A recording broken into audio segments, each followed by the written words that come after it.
While many on YouTube will scream unsubstantiated claims of the death of Shonen Jump, I believe we are truly heading into a blessed time to be readers of this weekly Japanese magazine. Though it may seem as if the magazine is past its prime, with One Piece waning and Bleach a thing of the past, that couldn't be more wrong, for we are entering into a new golden age of Shonen Jump. We are entering the age of Shoujo Jump. Just look at Blue Box. Its first volume sold like 60,000 copies or something wild like that. What was billed as a sports romance manga is, in reality, just a romance manga with a good old-fashioned love triangle. And you know what? I don't even care about the sports anymore. Did I major in sports journalism in college? Was my whole identity once built around the 2006 New York Mets? Possibly, but now all I care about is if best girl Hina will somehow overcome the odds and win the Taiki Bowl. Who needs sports when you have a fantastic romance manga with the occasional badminton? And even if my one true pairing falls apart like my aforementioned New York Mets, Blue Box still does so many things exceptionally well. The romance might be a little slow to develop, but it feels organic within the confines of its world. It balances the young crushes with the ever-present and possibly more important goals of succeeding within their respective sports. For Hina, Taiki, and Shinatsu, their feelings of young love are just one part of their identity, not their defining trait. And we can't forget to mention the beautiful character designs all around in this series. Romance may be the core, but it's far from the only draw to Blue Box. It's like the opposite of Slam Dunk, that starts with love and just ends with amazing top-tier sports content. It's not just romance that makes a good shoujo, though. Actually, it might be. I don't think I know what shoujo actually means. I mean, shoujo and shonen are just demographics, not actual genres. But I digress.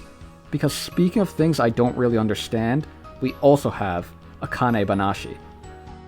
Akane Banashi is a manga about Rakugo. What is Rakugo, you ask? Hang on, let me get the Wikipedia article up.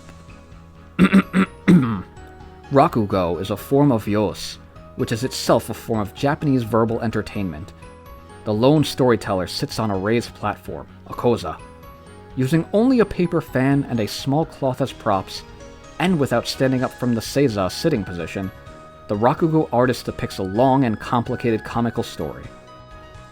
In more appropriate terms for our less cultured audience, it's about a cute Japanese college girl who dominates Rakugo purely out of spite to some Rakugo master that fired her dad 10 years ago. Also, all the guys are low-key kinda fine, and Akane may end up with a harem by the end of the series. So, pretty standard. Well, not necessarily standard at all, actually. Akane Banashi starts off, and not only are both of Akane's parents still alive, but they're also both loving and supportive. This is a historical first for Shonen Jump, which typically leaves most protagonists as orphans. More than that, however, is that instead of following an 11-year-old boy with whiny dreams of conquering their respective world through sheer force of willpower, despite having never left the care of their grandparents' side, we get a cool, confident high school graduate that is already established in her abilities, yet eager to continue growing them. Now, with that said, not everything we're talking about is necessarily some inspirational piece of highbrow art that you'd find hanging aside the Mona Lisa. It's Shonen Jump, come on. I mean, we have a story of a slightly tsundere dragon girl whose human mother was down astronomically bad and had herself an affair with a literal dragon. And this thing is getting millions of views. Ruri Dragon is hugely popular and it just started. Why? Because when you give us endearing and supportive characters that are just casually trying to get through life as a half-dragon, we as readers tend to have a good time. Dragons sell, people. And you know what also sells? Witches. Eventually Kubo's Burn the Witch will grace the pages of Jump again. But Kubo is as shonen as it gets, so we're not talking about his bodacious ladies of London today. No, we're talking about Nico and her ogre pal, the stars of Witch Watch. The story of Witch Watch is that Nico is a witch, and her childhood friend slash crush slash really handsome ogre is watching her. That's it. Roll credits. But actually it is as simple as that, which is perfect for a romantic comedy. With heavy emphasis on the comedy. The romance feels non-existent here. But it's definitely going to be there at some point. And this series is hilarious. especially with the Hunter x Hunter obsessed teacher, so it makes my Shoujo Jump list.